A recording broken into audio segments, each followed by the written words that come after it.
Hey everybody, welcome to the Jeff Rubin Show. I am Jeff Rubin, and today I am here with Matt Graham, a man with a very interesting resume. Matt has been a comedian, a writer for Conan and SNL. He's appeared on Conan several times as a stand-up, and his show, This Too Shall Suck, is currently playing in New York. But today, we are here to talk about Scrabble, because Matt is a professional Scrabble player who has been featured in the Scrabble documentary Word Wars, the Scrabble book Word Freak, and has placed second in the World Scrabble Championship. Did I miss anything? Not really. I can play blindfolded. We were talking about that earlier. Wait. First of all, welcome, Matt. Yeah, Second thanks. of all, you can play blindfolded? Yeah, it's one of like my silly tricks I can do. How do you play? You play Scrabble blindfolded. I am blindfolded. Unlike chess, where the notation system is simple because there's hidden information in Scrabble. In other words, the opponent's racks and yours, I need all the information given to me. I need to know what tiles I have. I need to know what play the opponent's made using a notation system on the board. And then I think the board through, which is very easy at the beginning, but once you get 5 or 6 plays in, remembering where everything was played and where the premium squares are. So someone's telling you what letters are on your rack and what your opponent is doing, but everything else is you just visualizing the board and keeping it in your head? As best I can. I mean, when I'm at my sharpest, I can visualize it. I haven't done a lot of it for years, so it was more visual at one point. But to be honest, you can kind of just do it through, a note-keeping system in your head, too. If you just have a good memory, that's how I'll do it when I'm less focused and out of practice at it. And sometimes I combine the two. But I'm just keeping track, my rack and what I have, that's the easy part. That's never a problem. I mean, you can tell me 7 letters, and I'm going to retain them, usually better than the person reading them to me. They make mistakes like reading what I have straight off the rack, and I'll remember what I have even if they make a mistake. I'm an amateur Scrabble player. I'm not a professional, but I feel like a big part of Scrabble for me is rearranging the tiles on the rack and trying to figure out how a word works. Do you not do that even if you're looking at the letters? I will in a tournament if I'm tired, but you have to either you're talented at the anagramming aspect, that's what we call it, when you take the randomness and arrange it into a word, or if not, you got to make yourself good enough, even if you're not particularly talented. And I'm somewhere in between the two. I had some talent, not as much as others, but through practice, it becomes really a mental process. And you would only rearrange your letters if you've played 20 games in a weekend and you're just afraid you're going to miss something because your brain's too worn down. Now, anagramming, you said, is just one. You said it's not your strongest suit in Scrabble. It's not your. It's not what you're best at. You're I was saying I'm not the best in the world at anagramming. Is anagramming the only thing you need to do to be good at Scrabble, or what skills go into being a professional Scrabble player? This is a fun question to answer, because I've often said, there was some sci-fi work or something, Philip K. Dick, I think, where, another dystopic society, and what people did to keep from, getting senile and stuff was play Scrabble. And I sort of buy this because it's the most multidimensional of all the games. Anagramming is just one thing. You get letters, you have to be able to find words in them. You specifically need to be able to find long words to score, and that's harder. But those are just your tools. Those are just your chess pieces. Really, it's a math game. That's about 85% of it, I would say, is your geometric sense, your probabilistic intuition, your sense of what we would call equity. Now, what does that mean? I have no idea what any of those words mean, much less how they relate to Scrabble. I know what probabilistic means, but how does that come into the game? Spatially, I would say you have to have a gift for that, because you're going to want to see ahead and see how the board's going to develop based on whether you are ahead or behind. You know what I mean?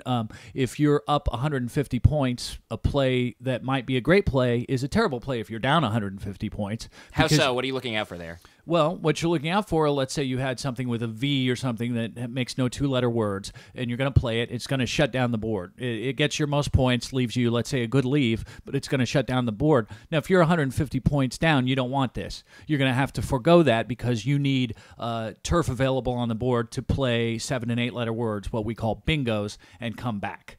So that's the spatial aspect. When I talked about probability, you need a sense, unless you're keeping tight track and want to do the exact math, which nobody would basically do, of what's yet to come in the bag and how that will complement your rack leave. Those are the tiles left after you make your play. Presumably you have some sense. I'm sure you know exactly how many of each letter is in the bag, and presumably you have some sense like, oh, all the S's are out there now, you know? Well, I can count those real quick, and we're allowed to track tiles. Oh, really? By crossing off, so we'll have complete information at the end, but you're not going to sit there making a play early on deciding whether to keep an E by counting the E's. Your time would be inefficient. You need your thinking time for other stuff. And you're timed. I just watched the documentary, so I'm aware of this at least. Like you're timed like kind of like a chess clock where you have a set amount of time for all your moves throughout the game. That's right. I mean, at home people tend to use sand timers, but that's if they use timers at all. You've not played Scrabble at the level I've been playing. Yeah, no, that's how it was in my family. You know, a lot of I didn't really play as a kid, but I would observe some of the games, and the more competitive people would just kind of filibuster once they weren't going to win a game. Yeah. You know, they just the game often stopped. Just you know, that does not happen in tournament into play. the sunset. No, all you're going to do is lose by a lot more if you stop playing. So it sounds like I just assumed you want to play the word with that gets you the most points on every turn, but it sounds like there's a little bit more to it than that. Oh, absolutely. No, they play a version of that, and it's big in France, called Duplicate, where you find the highest scoring word, and that's all. But that takes so much of the depth out of the game when you're playing for a win or loss. How do they play that?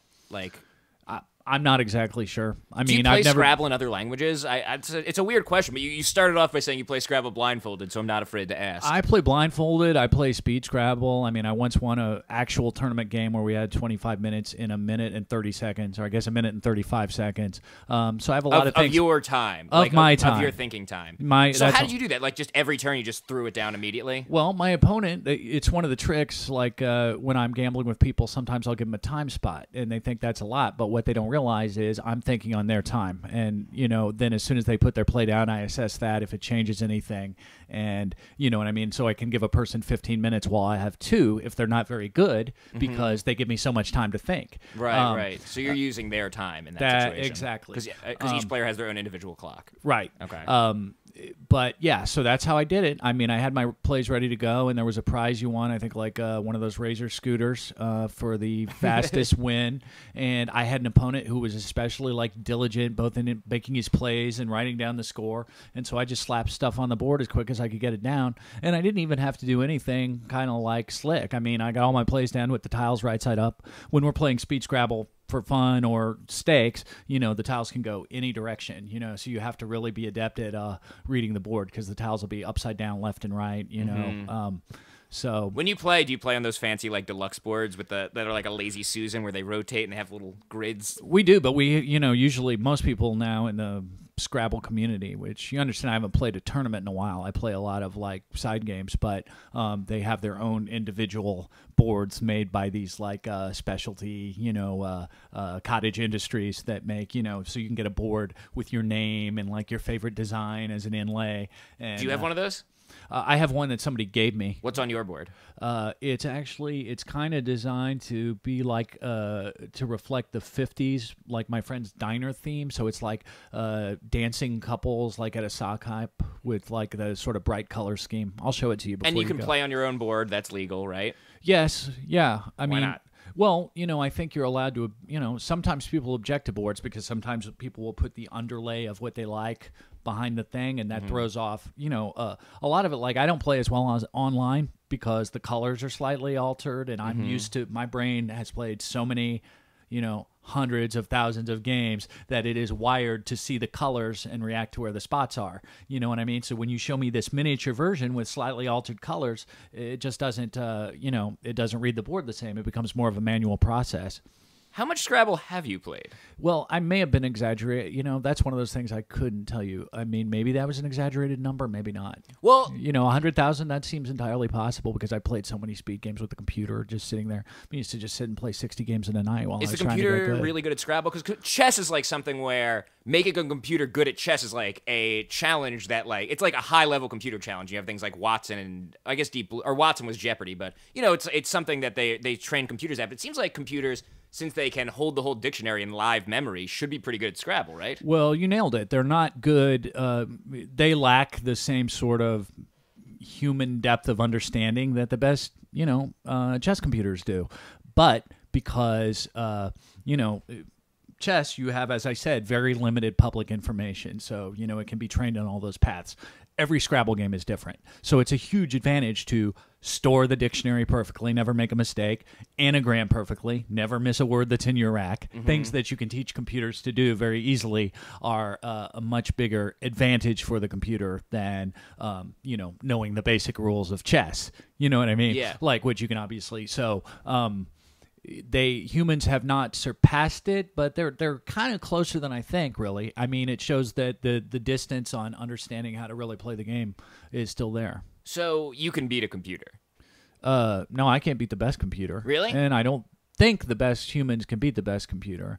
And it's interesting because the best player who's dominated the game for 4 or 5 years now, What's his name or her name? Nigel Richards. There are women in the Scrabble community. That was addressed in the documentary. Oh, there are indeed. Yeah, There's some good players. Yeah. Right now, none of them are among the best players. But Nigel Richardson has been a dominant Scrabble player for 5 years. Richards, yeah, he's from New Zealand. He's been dominant longer than that. He's from New Zealand. Yeah. Is that hard to adapt to that? And we kind of touched on this a little bit. We're just blazing through things. I got so many things I want to go back to already. But New Zealand, presumably they have different spellings of words, different words they have over there that we don't have over here. They used, at one point, there were 2 different word bases. One was mainly for the U.S., Canada, and Thailand, and for whatever reason that was trademark was on there. All right, I'll go along with that. I know. And then the rest of the world, used the not Mattel, which is whatever. Yeah, I guess it was Mattel. They own the trademark over there in the UK, and the rest of the world used that. And they would combine them when we played the World Championships. So you had a lot of studying to do. At some point, the rest of the world went to just using the combined dictionaries for the sake of efficiency. But naturally, the Americans didn't want to do this because they're always in a position of isolation where they can feel like they can control the things, and all that's done is slow them down as international players.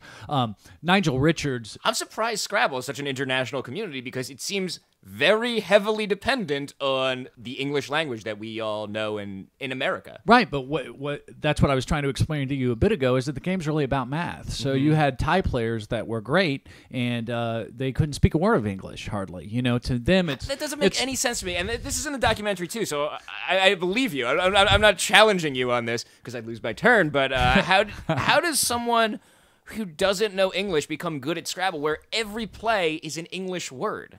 Well, I compared it, and I think this is an unfair comparison because it's easier than this, but let's say the game was done with numbers that had up, and you drew random numbers and only certain numbers were allowed, and they were in the phone book that you had to use as a word source. That sounds like the least fun game. Why would you even start playing that game? Well, the game, the allure, I like the language. I collect books on words, but the game itself, it's not really a verbal endeavor, and I can't describe. There's great beauty, and it's nice that it mixes with language. Believe me, the Thais learn basic English sounds so that they can try and pronounce these things and make them more accessible to their brain. They're just not very fluent conversationally. So, they're as likely to challenge the word, baseball as they are to play the word viburnum. You know what I'm saying? They're just it's not a cultural thing. They're just learning these words from. But they do it because the game is really awesome. I mean, you asked me about it. I explained all the mathematical. Not all of them. I left out equity, and that's the sense of when we talk about, yes, not just scoring your points is important, but since you want to play all 7 tiles, if you can't do so, you want to leave letters that will be conducive to you having flexibility the next turn. So you don't want to play just because you get 100 points and leave if you got 100 points, you'd play. But, 40 points and leave I, because your next play, you're going to draw another I's, and you're not going to be able to play anything.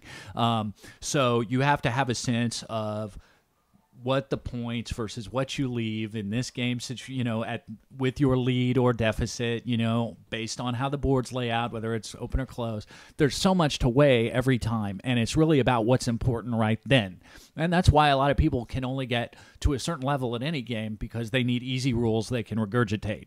And to be really, really good, you have to be able to think in the moment and be self-critical, look at your own mistakes. You can't sit there wasting time thinking about your luck or whatever. And it's also like poker. I mean, it shares has a verbal element, shares math elements, spatial elements with chess, and then even the social element with poker. Because now, let's say And you play poker now, right? I do. I play a fair amount of poker. I didn't want to interrupt you, but I felt that was worth noting. Continue. Sure. Poker's not a passion, but, it brought in my money for a few years. So, and I don't know how much I'll play it in the future. I hope not much, because I think the more that I'm performing and writing, the less I'll want to do it, because I don't love it like Scrabble.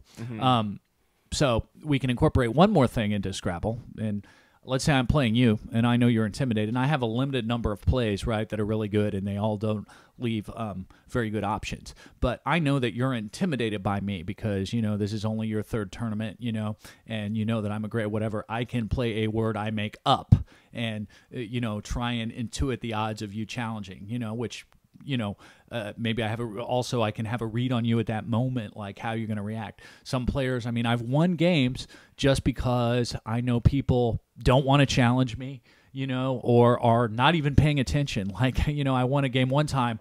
I had to play 2 words in a certain order, and one wasn't a word.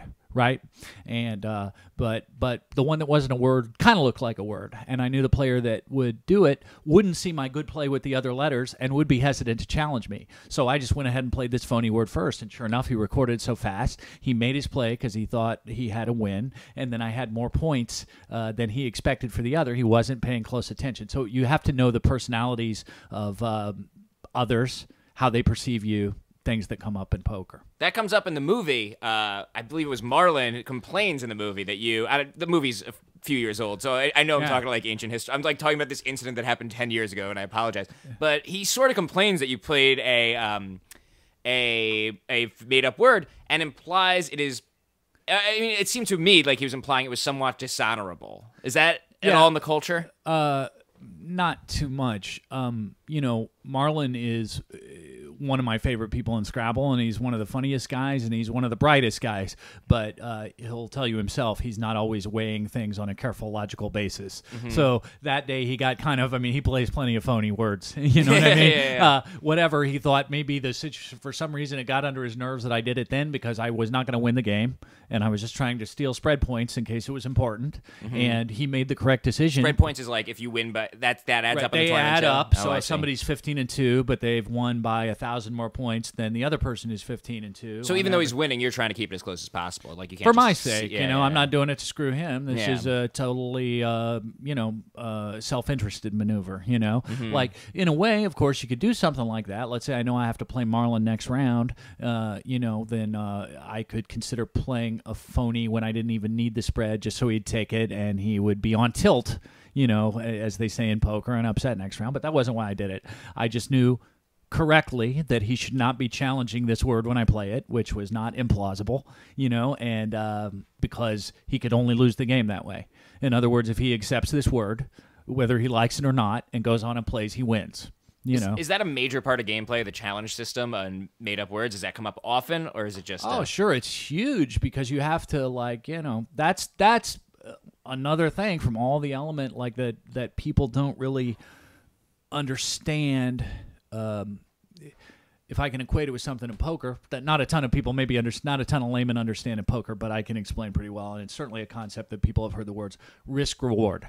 So somebody might play something that looks like gobbledygook to you, and you've never seen it, and you know the book so well, right? But they're only getting 7 points for it. It's the same as if there's $40 in the pot and you want to bluff at it for some reason, and you put all your what you're getting, in this case, like of bluffing at a pot with nothing in it, or in the latter case, trying to challenge off a word that the opponent's only getting 7 points for. Great, because if it is a strange word, you just made it a profitable play for him when it probably wasn't a very good play otherwise. And so you have to always be thinking about concepts like risk reward and volatility, and all good players do, even if they don't frame them with that terminology in their minds. It's interesting because I've always thought of Scrabble as not only a word game, but really the word game, and now I'm learning that there's actually quite a bit of math to it too. Well, it is, that's all I'm going to say. It's not really a word game. It's a math game with word tools. And that's it's a nice. math game, but to play the math game, you have to learn the entire dictionary. Right. To take Boggle. Boggle's a word game. Boggle's a spatial word game. Mm-hmm. You know, there's no great texture of thought. You come up with as many words as you can. Do you like Boggle?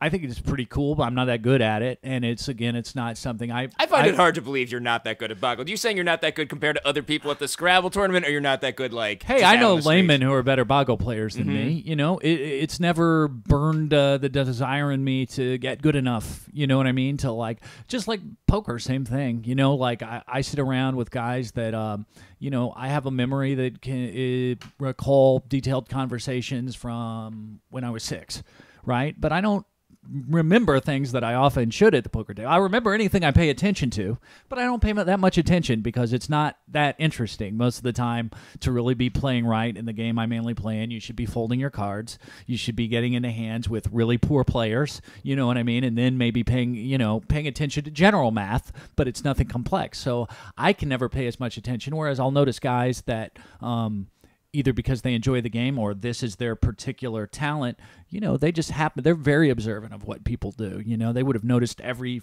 physical gesture you've done since you've been here, how it changed when you were curious about something. You know what I'm saying? And I don't notice that stuff. That's not you.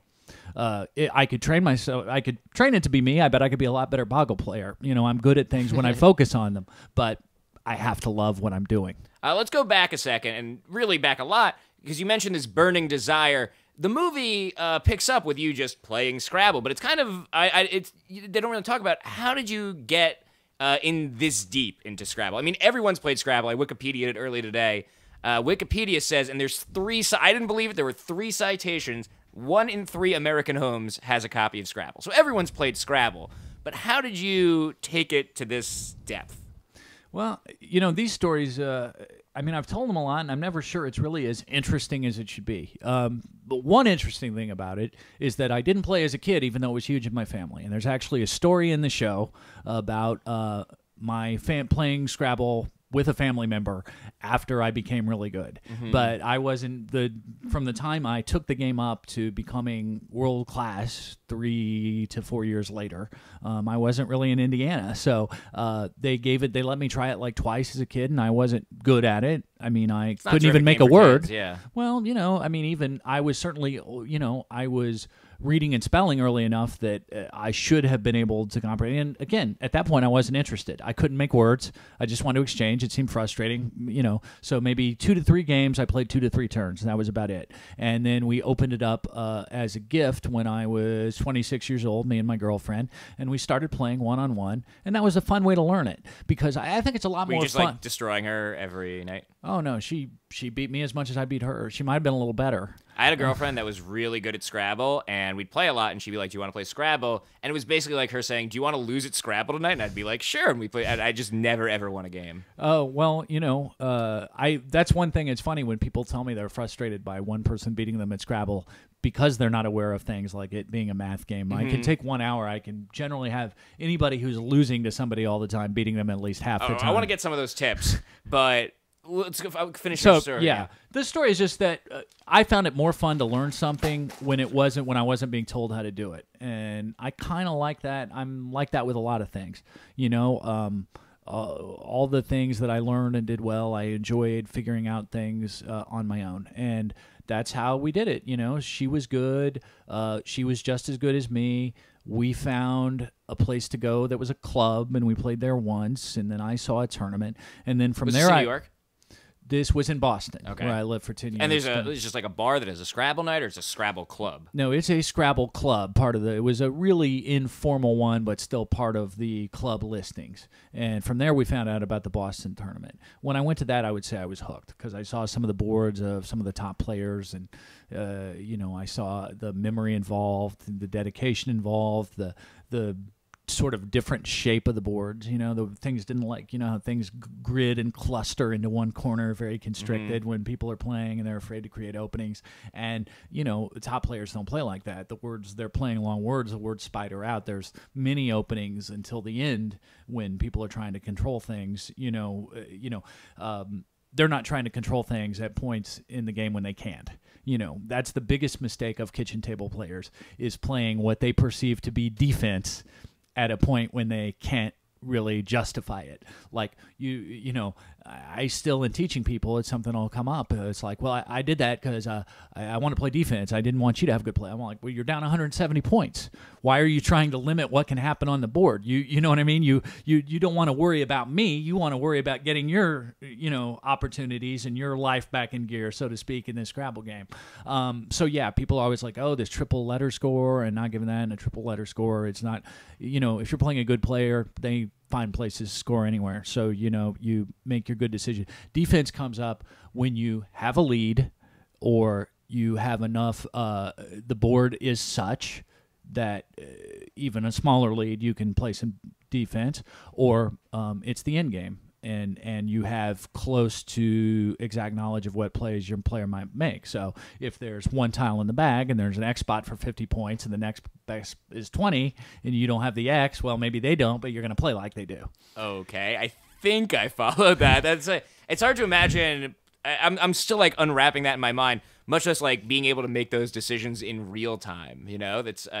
So how did you get that good? Was it just practice? It was just practice. I got obsessed for a whole year. I slept all daytime, and I would get up in the evening and go to Dunkin' Donuts and get my coffee, and then go back and play the computer all night. Just the computer, not actual just people. The computer. I mean, I went out and played actual people as a compliment, but I got in. And not online. You're playing the computer. The computer. Yeah. Yes. I played online for a period, but it was really just sort of a social thing. I mean, I still play people when they challenge me on Facebook just to be friendly. But, I was interested in playing the computer because I could get better and learn more words. As I said, much like a Thai player, the computer doesn't discriminate what words I'm more likely to choose normal English. Right. Even with a trained brain to see everything, there's some amount of me that defaults towards seeing words I have known my whole life. The computer's not that way. Right. So you learn a lot of words from it. Did you ever sit down, because you see this in the movie, people make flashcards and they're really literally studying the dictionary.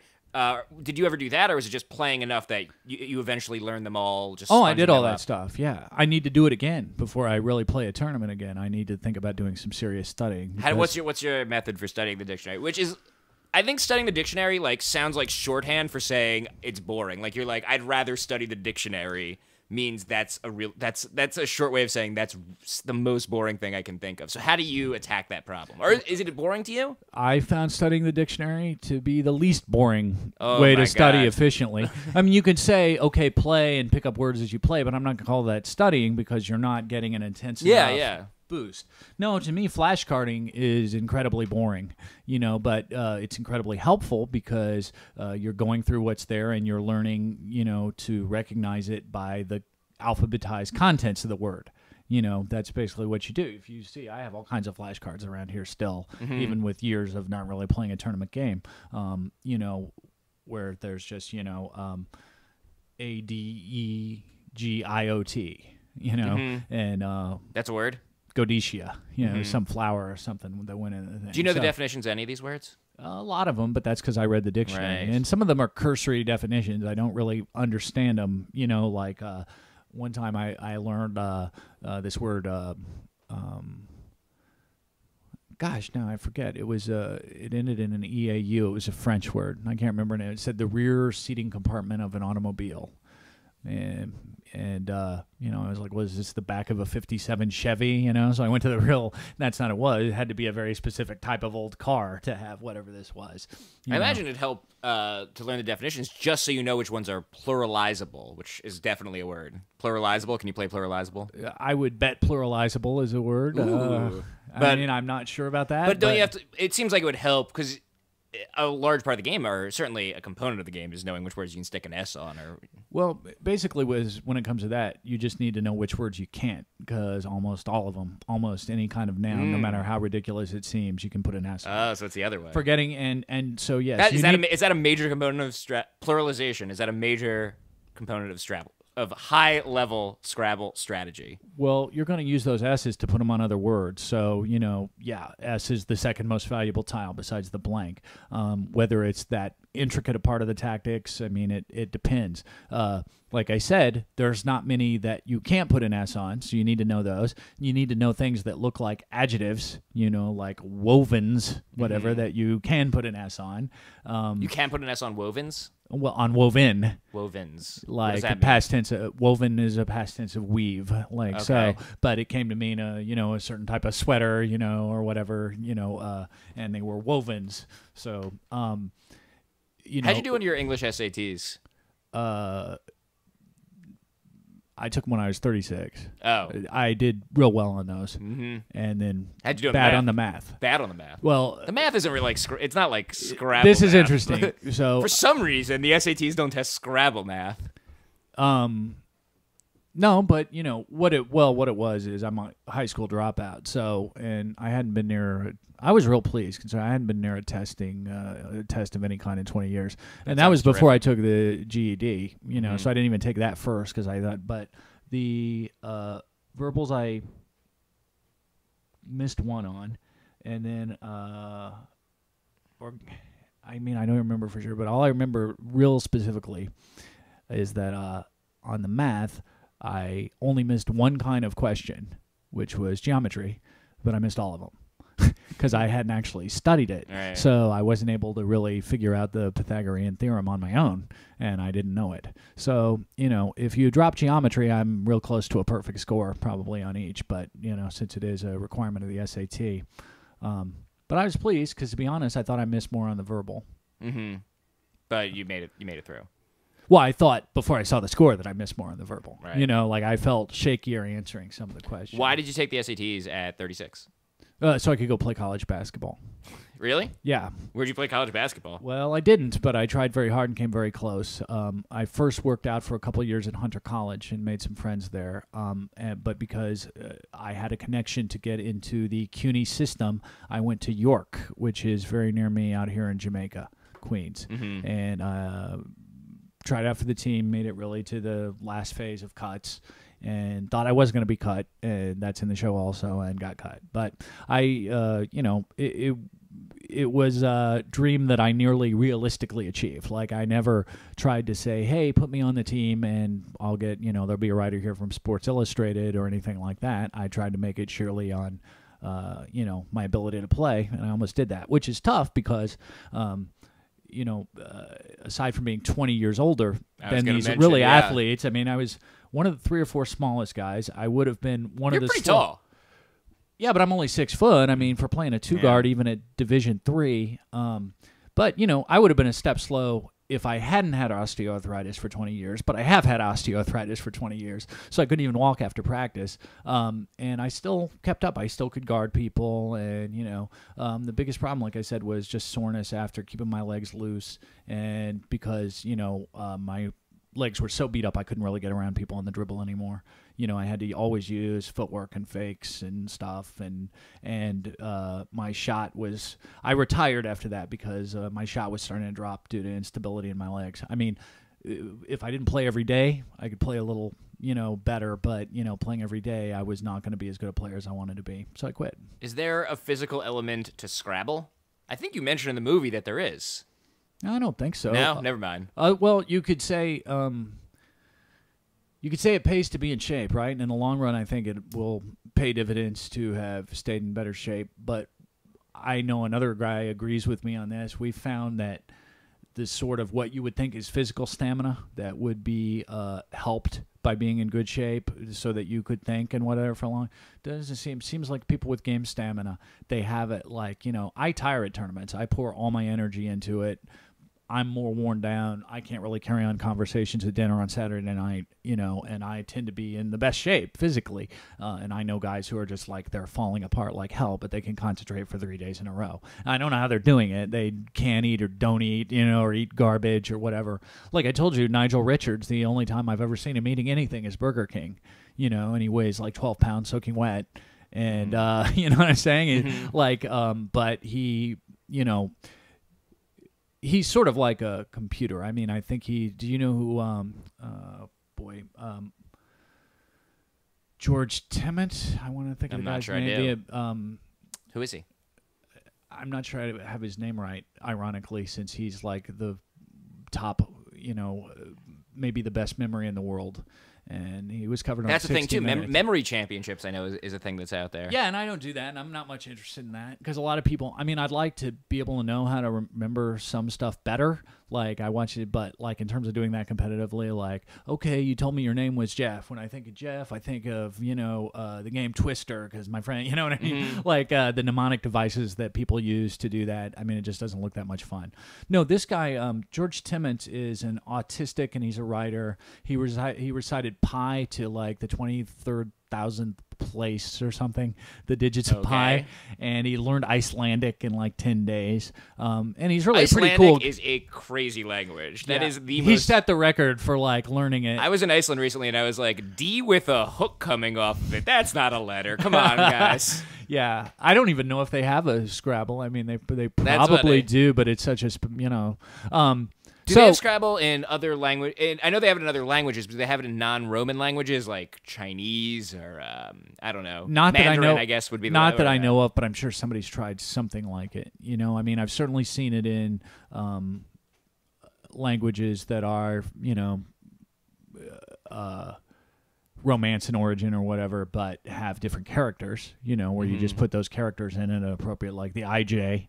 Or whatever in Dutch. I guess Hebrew like is different characters, but it's like there's only approximately 26 letters. I forget exactly what it is, but something like that anyway. So that could work, right? There might be Hebrew Scrabble. I mean, I don't know. I mean, there's a lot of, I'm sure they play in Hebrew because there was a pretty good sized scene. I knew some players from like Tel Aviv and stuff, and I recall them talking about it, so I'm almost sure. It seems like it would change the game completely to use a different language because so much of it is reliant on the 2-letter words and the Q and the S, and like each letter has all these specific strategies around it, right? Or am I making that up? Sure, but anytime you make a variation on it, you've changed the game entirely. That's why when I play these games online, in order to not copy Scrabble, I play one called Scrabble, and that's sanctioned by Hasbro. But still, it's an entirely different game. Do you know why? It won't let you play words that aren't words. So this not only covers two things. I can never get a phony past anybody. So these people, they come and they win, and they're like, "What are you going easy on me?" And they're side by. But on top of that, they can sit there and try ad nauseum until they find a word that fits what they want, and all it's going to say is invalid word. So the fact that I know so much more is just negated. Like you could say, well, I mean, maybe looking in a dictionary is cheating, but who cares if you can try everything? You just try the letters in the optimal combination until you hit something that's a word. And then there's other ones that are obviously modeled after Scrabble, but they change the number of tiles in the rack, what the squares are worth, where they are. We're talking about Words with Friends here? I haven't played that one, but you haven't played Words with Friends? No, I mean I've played it for other people. That's funny. Like, will you make my play? This person's beat me 36 times that's in a row. Funny. No, that's. Do you know they're coming out with Words with Friends, like the board game version? No, that really seems silly. It does seem a little silly, but it's true. That's a thing that's coming out. Does that upset you at all? It doesn't upset me because it probably pisses Hasbro off, and yes, I hate definitely. Hasbro. So What do you hate Hasbro? I don't know. I don't, corporations. I don't like corporations all that much. That's fair, but they've given you this thing that they gave me this thing. They've surprised. They try and like keep control of it no matter what. Like how so? What are like the Scrabble politics I don't know about? Scrabble politics, people can't write books about it, about strategy, whatever. You've been in a book about Scrabble, and you were in a documentary. They let him write a book but because he was with the Wall Street Journal. So they they signed off, they shared profits. It's the typical cronyism of the world. I couldn't go write a book about Scrabble.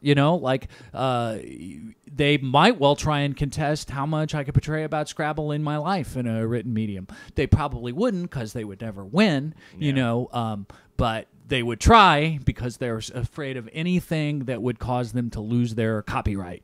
You understand? Scrabble is in 1 in 3 American homes. So if there becomes too much literature on it, I mean, this is a legitimate business concern. If there's 50 books about how to play Scrabble, at some point somebody in a position of authority, whatever, when they're renewing this copyright, can say this is public domain. It's like chess. It's too important a part of the culture. You can't own it, and that would cost them a lot of money.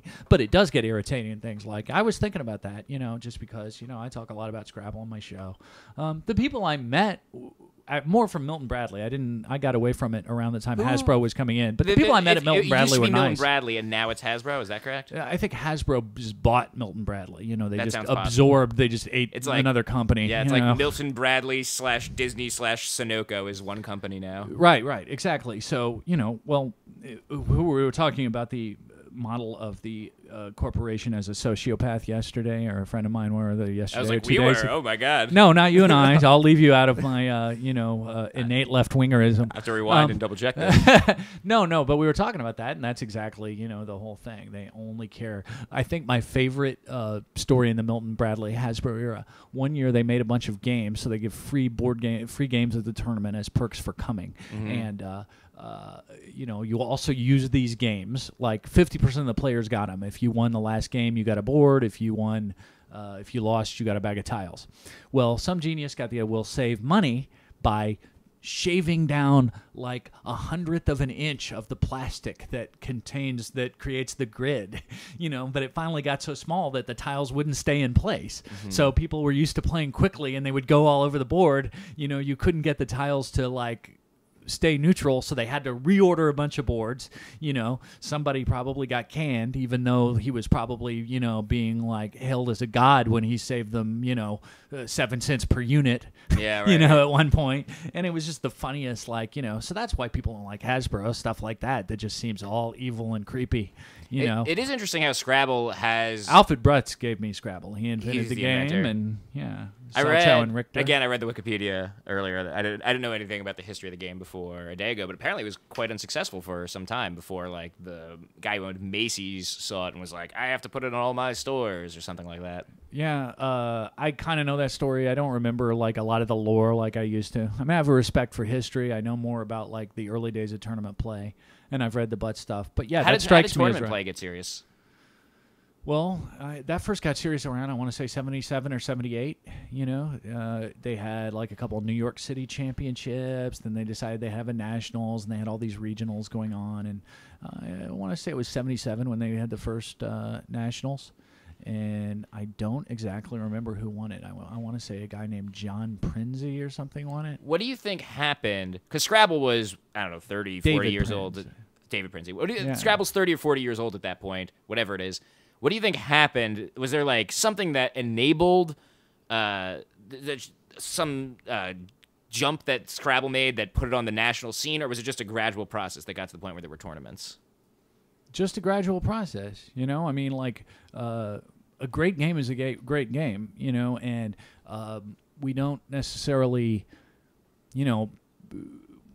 it doesn't look that way to us because it's so like goes back so many centuries, but somebody came up with chess. Right. You know what I mean? Like one dude came up with the most like primary initial form of chess, and it evolved from there, and it took other people, even if they barely had language yet, saying, this is great, I want to put it in all my caves, Well, I don't know if chess goes back that far, but it's something like that. I imagine it was iterative, too. Well, people were, I bet people lived in caves when chess came about, just, I wasn't saying necessarily like Neanderthal man or when they were mixing. Right. I was just saying someone. I'm saying a very different world. And Scrabble's a great game. I mean, to me, these other games are maybe great pieces of Americana like Monopoly, but nobody's going to convince me it's a great game in terms of the analysis involved or whatever. Do you think there's any other of the classic board games, the big ones like Monopoly and Scrabble, that you enjoy and that you think can and should be played at this level? Because there is a Monopoly tournament, but I don't know, and I know there's a movie about it too, but I don't know if it's as serious as this or if it's as deep as this. It's not quite as serious and not quite as deep, although I imagine you can be pretty good at it, although a fair amount of that is the wheeling and dealing. So, that's probably a personality game because I'm sure the math decisions get pretty simple. Monopoly seems more... buy as much as you can. Right. Monopoly seems more luck dependent, too. Is that true? I would imagine. I mean, I'm sure it's... Is Scrabble, is a lot of it up to luck? Can you just, like, not win some games no matter what you do? Sure. But, Scrabble has a skill factor in an individual game that's way more dominant than, say, backgammon, which is still a very heady game. Yeah, very skill-based game. In a given game, or poker, which has a lot of skill in it. Poker has a tremendous amount of a certain type of thought when it's useful. That's incredibly complex and unlike anything else. However, it's so rarely useful.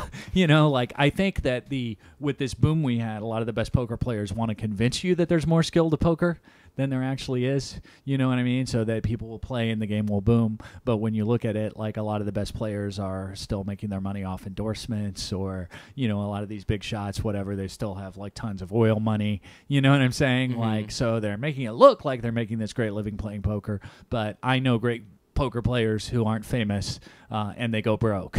Yeah. Just like, you know, so.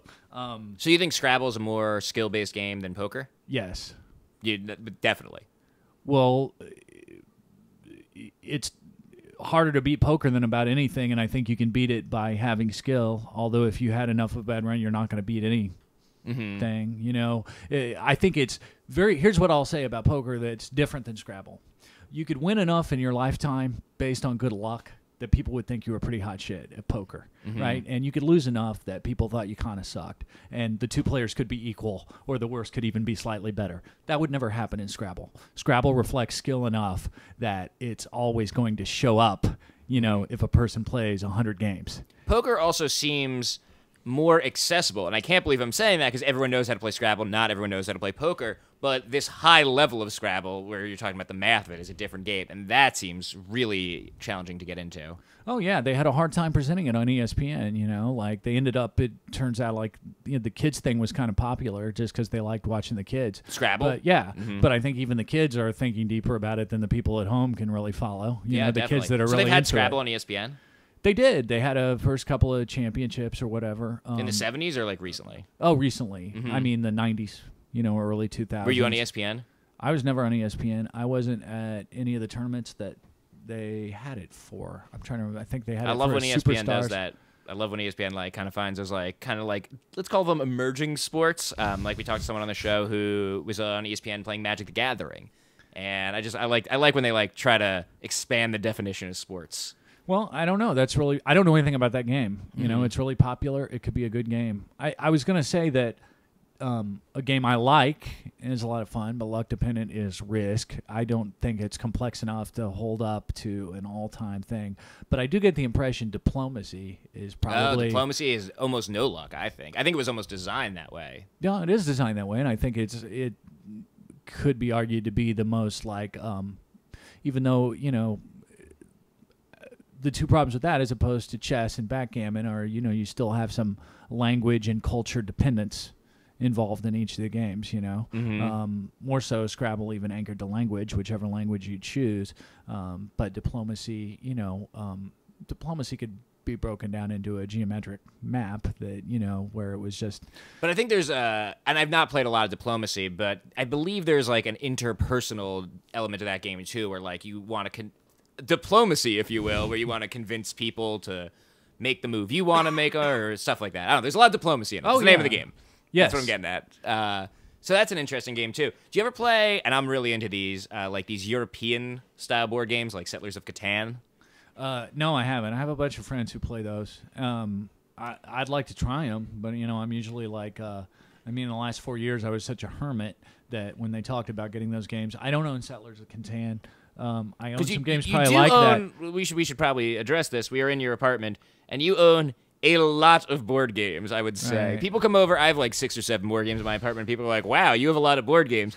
You have, I don't know, 50, 100 vintage stuff, shrink-wrapped, stuff from the 50s, the 60s. What are you pointing at right now? What are we talking about? Well, I was just, first of all, going to guess your number. I mean, there's 150 I bet on this thing right here. So I've got... I see a board game called Elliot Ness. Oh, it's called The Untouchables. It's the Untouchables. I have games that aren't necessarily great games, but are great nostalgia. You know. Yeah, that box is amazing. Yeah, I love the artwork. So, and I have other games that are designed because I may want to, you know, that I picked because I may want to play them or just thought it was a neat collector's item.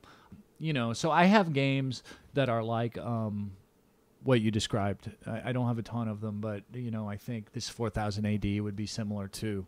You know, Ticket to Ride. That was another type of game you're talking about. Yeah, right? that's one of the European games. Yeah. You ever play that? No. It's good. You should check it out. Oh, no. I'm sure they're fun. I know you know. What is your favorite, is there a most prized possession in your collection of board games? You can pick a few. I'd love to hear about anything that even is up for consideration in this moment. Well, I have a Scrabble board I really like that I loaned out recently. certainly some of the really beautiful condition Disney stuff that I have. Let me see if I can. Sure, but you got to come back down here before you explain it because the mic won't get you otherwise. So this is a Snow White from 1939. Wow. The movie came out, so Where do you get these? Oh, I started replacing like board games that were lost, damaged, or given away by exes at some point, and discovered eBay, and I just bought up because I went crazy for not only did I have to own all the stuff I owned, but I had to own a lot besides it. Is there a most valuable one that you're aware of, like that's in a vault somewhere, or maybe maybe hidden under a floorboard somewhere? It's hidden in plain sight. Yeah, it's worth about $800. I'm pretty sure. Which one's that? I'm not gonna say. There's a whole lot of games that are worth probably about $100. It's a bad economy. Wait, you're really not gonna tell me which one's worth $800? No, actually, because I just people traffic in and out of my place all the time, okay. And they would never. Yeah, I certainly. I mean, if I was gonna steal something, first of all, I'd be going to the Domino Rally set over there. But not you. Putting aside, I just putting aside my love of Domino Rally, I wouldn't even know where to begin stealing something from here because there's a lot of cool stuff.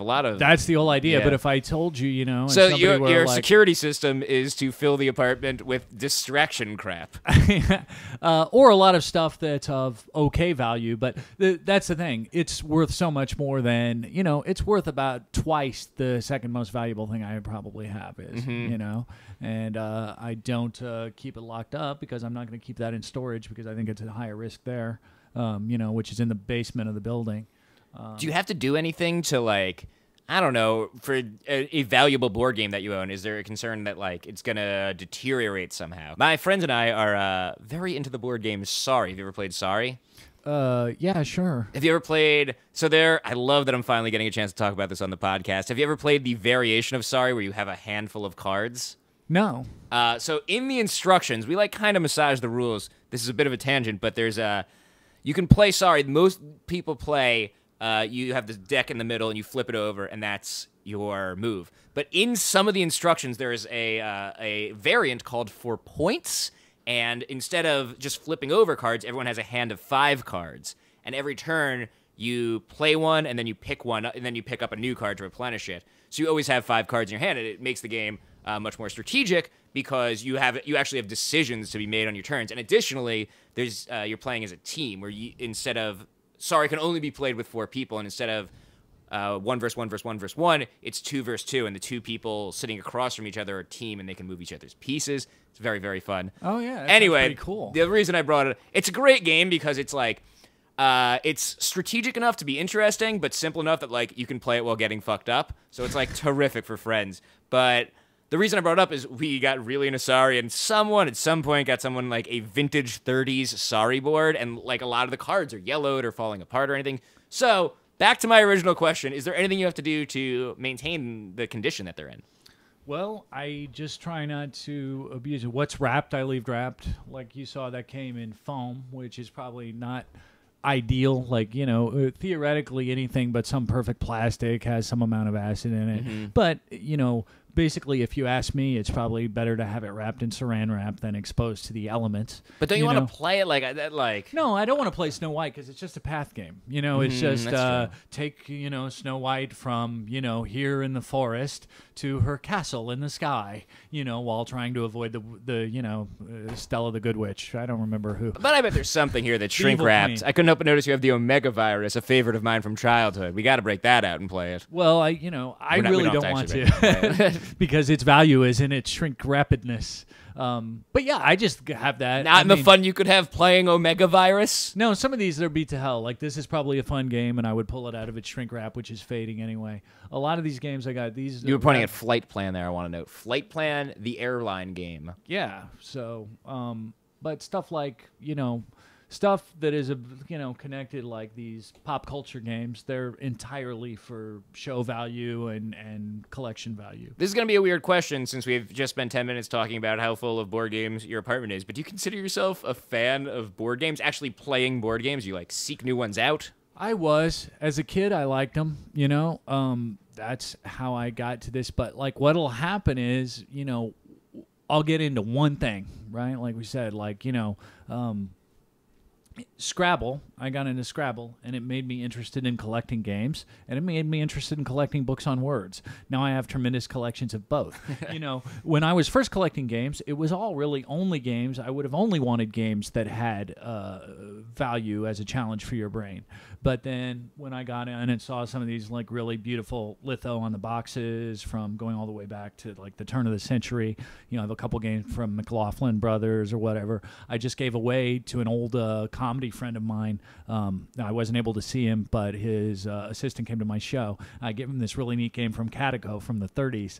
That just it's beautiful. It's politically incorrect and dated. I'm not going to get into it, but it's really nice. Really, that's why I gave it to him, because I thought he would appreciate it. But it's really also just beautifully done. It seems like you have a lot of stuff. I did another episode of the show where we went to, MC Chris, went to MC Chris's apartment. This is very reminiscent of MC Chris's apartment, just full of cool stuff. And it seems like even beyond the games and the books, like you just generally enjoy 50s to 70s shit. Am I describing that correctly? Yeah, but it goes further back than that. I mean, I enjoy stuff. I mean, you pointed out that awesome Beverly Hillbillies toy. I don't know what to call it. It's a little bigger than a toy traditionally. It's a toy. I mean, it's just Ideal made these huge, crazy, like wild toys. I have the Ideal Haunted House. Ideal was the neatest company. I mean, when I just see their little symbol in the circle, like I get excited because they made such neat stuff. They made this like thing that spit fireballs named King Zor, this walking like sort of T-Rex. Cool. Yeah. I'm into that. And like you got to have about $3,000 to lay out to get a working King Zor. It's Done. still one of the I most... need King Zor. Yeah, and so I just I think I'm a sentimentalist at heart, and I like nostalgia. But, I also like games, and I like words, and so that shot into these careers. Much like I was a big sports fan of all kinds as a kid. I played sports, I watched different sports, and then I determined that I loved basketball. And I got better and better at basketball, and I got more concentrated on watching only basketball. Mm-hmm. And then eventually I only watched college basketball because I find it more real and passionate than the NBA, And, so that's how I am. I use this recently. You never hear it used to describe this way, but I have a one-track mind. Mm-hmm. You know what I'm saying? Like you only use it to hear it used to describe somebody thinking about sex a lot. I have a one-track mind in that it runs on several tracks and then it eventually finds one track. And that's how, even with my comedy, like that's what happened. I became I loved one comic so I saw so much early in my career. Mm-hmm. I was already influenced by Woody Allen as a real little kid, and that's in my show too, that it steered my whole creative direction for many years. Stephen Wright. I was going to guess it was Stephen Wright. Because, the wordplay and the... Well, more concept play, mm-hmm. He does wordplay, but really, he's playing around with ideas more. But like the comic, I feel it's weird because he was a friend, but I feel more indebted to than any other because I love Stephen Wright and Bill Hicks was great. But Louis C.K. took us from a period where I think we could have come out of it where all comedy stand-up was lowest common denominator entertainment value. Did you have high energy? Were you likable? A la Dane Cook, right? Mm-hmm. And Louis, kind of just by being Louis, got people doing, listening to comedy that had more thought, even though he's very crass. He's a very smart guy with some real ideas, and also had a lot of edge, but he made this real accessible to people, By making it personal, I think. By making it personal. And I do a lot. And that sounds like what you're trying to do, too. It's funny because, I only saw one special in the years that intervened. I could hardly be convinced to watch comedy ever. My friend played a Louis special, and I really loved it. I was like, oh, wow, here's this guy, he was a buddy of mine, and I legitimately have to say he's a great comic now of his generation. But when I came back, I wanted to do something personal anyway, because one of the problems that I spun my wheels is that I was good at creating something, but I was not finding release as an artist. Do you know what I'm saying? Mm. I do a joke about it because or a line about it. I used to do a joke. It literally happened when I got called arrogant in a review in the Washington Post. And I said, I'm not arrogant. What happens, people misinterpret their mediocrity as arrogance on my part. And that sums up my attitude back then. And when I got back into comedy or performance, whatever you want to call it, since I'm more in a theater thing, it's more like back then it was like, you better listen to me. And now I'm there because I need somebody to talk to, if that makes any sense. Yeah. So Louis allowed people to have an open mind, to like, okay, this guy's going to talk about that, and it's surprising and it's shocking, but it happened to him. So he kept them open on a lot of levels, and so I mean, I think that's pretty cool. It's still hard to judge exactly where he falls on my. I mean, I haven't seen a ton of his stand-up, to be honest. I just like it. You should check it out. It's pretty good. It's really good, but you know what? Right now I'm avoiding things just so I get my voice. Like I wrote a book proposal, and, I have a lot to say that's just so me. And so, I'm avoiding other influences until I can get entrenched where I want to be, where I have more followers. Is that what the show is about? Well, the show is about my eccentricity. The show is about... The show is called, I mentioned at the beginning, but This Too Shall Suck. Yeah, and that's about, I think I make a compelling case in it for being a very unique brand of loser, but maybe the biggest one you'll ever see. And I mean, I talk about some real naders at different points in my life, real dramatic stuff, real lighthearted stuff. But we go the spectrum from like the kind of like loserism where I'm screwing up because I drank way too much or stuff like that, to this like particular jinx I have an ability to do very well, like where I should have made the basketball team. I tell somebody now, I almost made this basketball team, I shouldn't have been cut. They're like, yeah. But, you go around asking members of the team right after it happened, they knew I shouldn't have been cut. You know what I'm saying? So like I've done very well at certain pursuits, and I've never, even then, like a thing that keeps coming, a phrase that keeps coming up that I have heard about from the notes below the webcasts and stuff is he deserves a chance to be heard. And it's the same thing in Scrabble. Every time before I go to the tournament, like, you'll get it this year. The only great players never won a big one. And so that's kind of how I feel. I go way back with all these guys like CK and Cross, and I'm like the only one of my generation, that peers, who's never really gotten a chance nationally for people to know what I'm talking about. You know what I mean? Like, they heard that W2F, I was more famous than I'd ever been. And that's still only 200,000 listeners, and about half of them hated me just for using the C word, but they don't know what my show's about. My show is very deep, and it's very honest, and it's very kind, and it's compelling. It's not, my writer's assistant that I'm working with here earlier, he said he didn't see a hint of misogyny in my show. And I'm sure there's a hint of misogyny in me, but that's hardly a defining characteristic. Now that we've been at it for an hour, how does being on my show compare to being on WTF? I like it. I've had a good time. You're very energized. I'm very relaxed talking to Mark because I've known him for 30 years. But you draw a lot of enthusiasm because once you went to the mic, this is like a show. Yeah. With Mark, it's like me and Mark sitting around bullshitting, and I'll probably even be that way. I'm supposed to talk to him sometime this week. It's I doubt you have quite as many listeners, but it's true, I do not. But it seems like a great show. I mean, I've had a lot of fun doing it. It's fun having you here. I got two more things I want to ask you before we go. One, where can people see the show? How can they get tickets? People can see the show for the rest of the year, barring Thanksgiving. I have it every Thursday night at the Huron Club below the Soho Playhouse. That's about a 60-seat room. It's not the upstairs theater. It's more cabaret space, but that's perfect for me. Every Thursday, 8 p.m., they can get tickets online through my website, thistooshallsuck.com, or by going to the Soho Playhouse website and using their ticket service.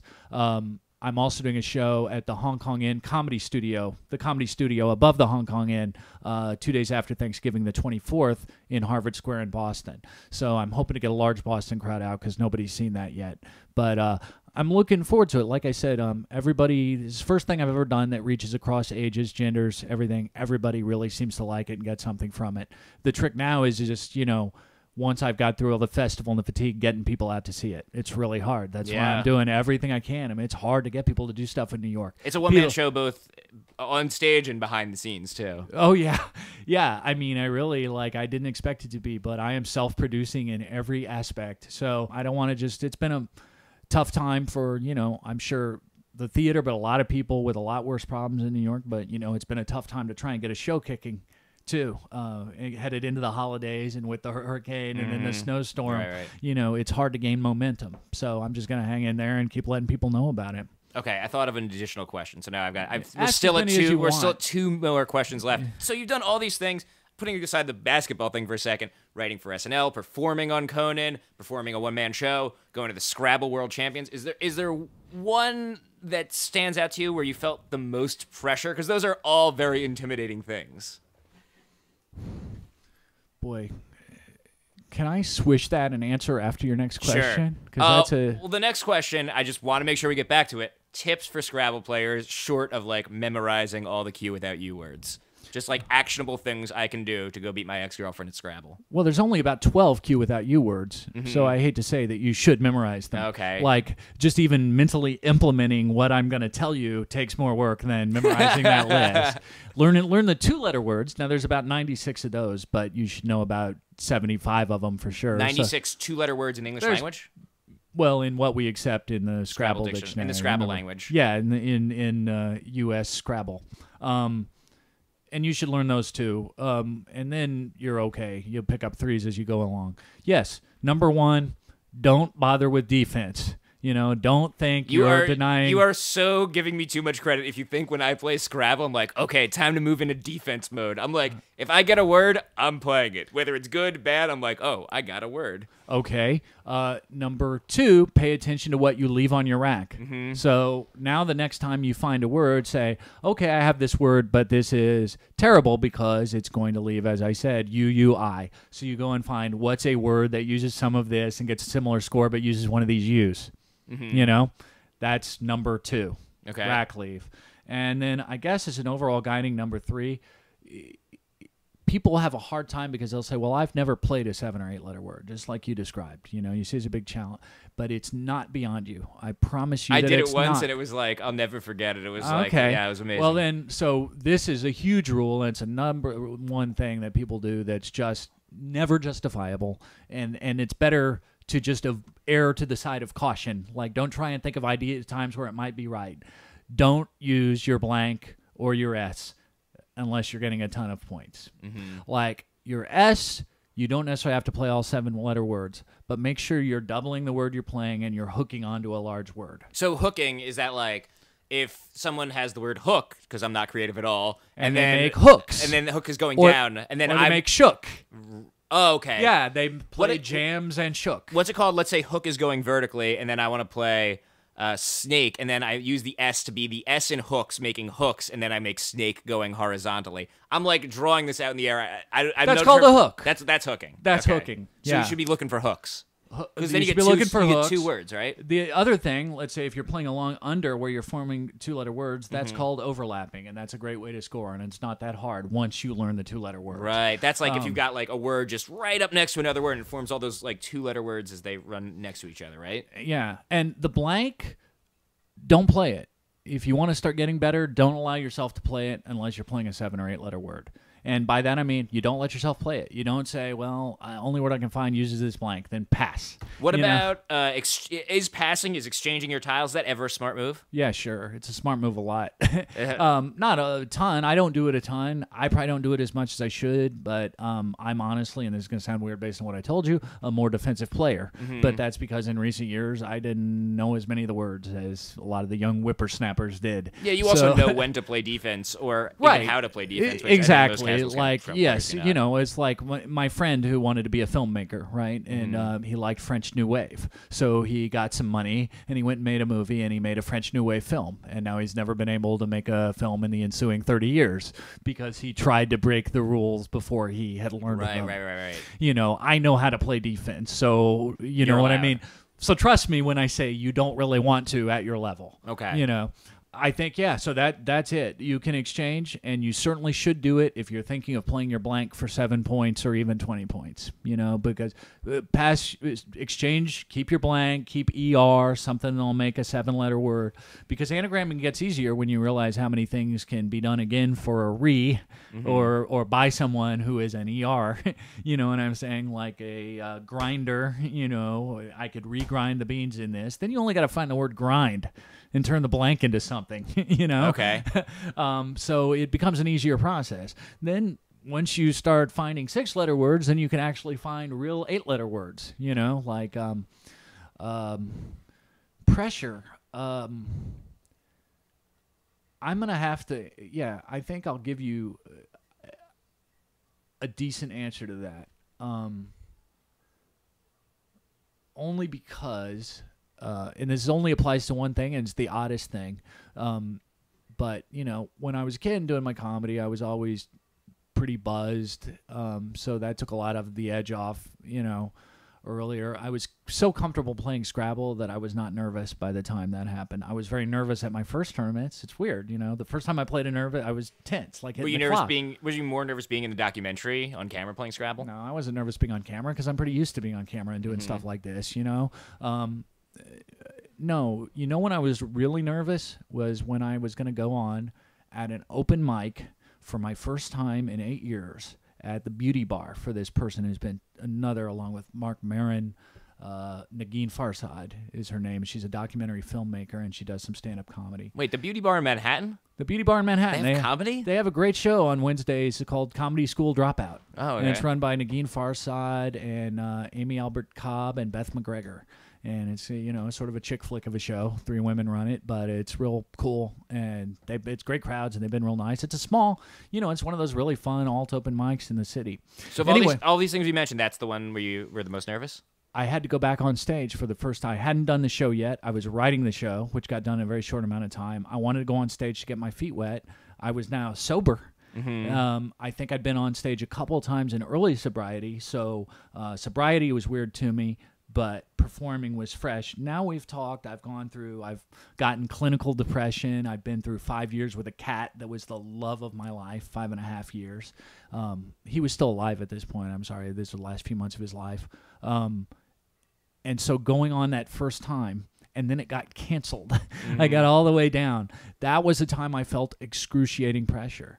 And I think I felt, you know, a lot of pressure the first couple times going on with this show, you know, for simple reasons. Rust. My brain has changed with depression. I'm older now. There's more writing on it. You know, like I feel bad sometimes when I'm bugging these people. Like I got this guy who may do an article for me. You know, he who I've known a long time, and I won't say what paper he writes for, but it's a biggie, and I think he'll write for me eventually. And I feel bad, you know, because he's a real nice guy, you know, and he's not a pushy guy, but like,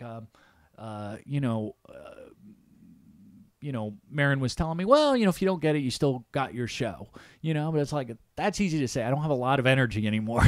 You know what I mean? Like, and what happened, because this show, I've done about 25 sets of stand-up. I'm just now, this week, I'll have done the show 18 times. So it went from taping it the first 2 nights I did it, giving that to the Fringe, getting in the Fringe, getting in the encores when I didn't expect, to landing in the optimal venue that I could ask for my size. You know what I mean? It's gone. I haven't had all these wonderful breaks because it's only because people have liked the show, right? I could use some like breaks, you know? Yeah. But it's landed further faster than expected, so I don't have like the connections or the finances or anything to like do the things I need to do with it. And having gotten SNL, Saturday Night Live writer, as the first job I ever had, and losing it very quickly and realizing I could have been a millionaire in 2 or 3 years. I mean, it wouldn't have worked out that way. I would have been canned anyway. But like, I don't want this to happen. You know, I want to retain this spot because it's the ideal flagship for me to keep doing this, write other one-person shows, write my books, you know what I mean, do the things I want to do. I think perhaps comedy, like Scrabble, stick with me here, you kind of have to make your own luck to a degree. Certainly more now than before. I think, you know, it's like we were saying, like, it's not enough to just get on stage and be good. You have to, like, push people to write articles about you and, like, you know, tweet about stuff. And, like, all the behind-the-scenes stuff, too, is also... It's on you to make your own opportunities to a degree, and it sounds like you're doing that. Well, I'm doing it more than I did. You know, I mean, I hadn't been on Facebook or Twitter till this summer. I mean, I think that's... Yeah, sorry, what were you saying? No, go ahead. I think that's a good thing. Like, I think I'd rather have to do it myself than just, like, wait for the head of Paramount to, like, see me at the Comedy Store and then give me a 3-picture deal, you know? Which is what would have happened in the 80s if I was born in the 80s, you know? Yes and no, and that's why I wasn't perfectly suited to that time, you know, because I was clever but sort of niche, and, you know, I didn't have, like, a particular look, or I wasn't cool, so nobody was going to throw a development deal at me. That said, I have a good product, but I still need people to see it. You know, I need the right people to see it at the right times. You know, like, I swear, two of the 3 worst shows I had were with the 2 biggest people there. I just had the assistant to a major comic a guy who could like change my career. Not saying he would, but I think he would like what I'm doing.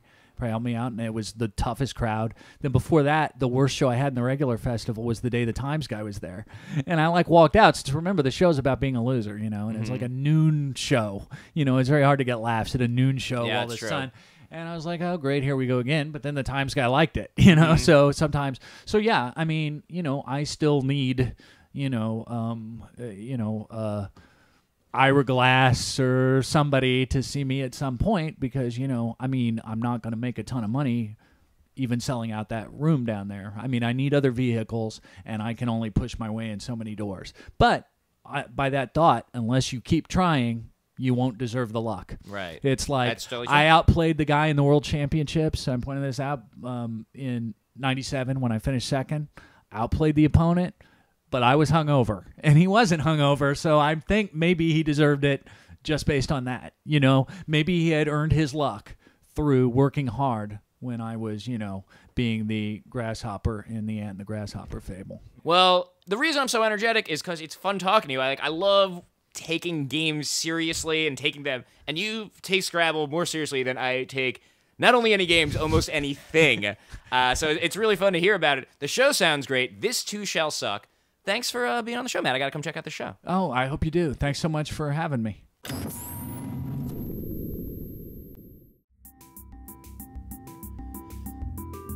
All right, folks, that is it for this week's Jeff Rubin Show. Usually these come out every Tuesday, except the first Tuesday of the month. Next week is the first Tuesday of the month, which means we are 2 weeks away from a new episode. I have some really great episodes already recorded for December. I swear to God these exist. I'm not making this up. I'm just not sure which one's going to be first. So we're going to forego the preview this week. You guys are just going to have to trust me that these are going to be awesome episodes. You will, of course, be the first to know about these new episodes if you follow me on Facebook, if you follow me on Twitter, where I am at Jeff Rubin Show, on Tumblr at jeffrubin.com, or on youtube.com/JeffRubin. That is it. That's it. Bye.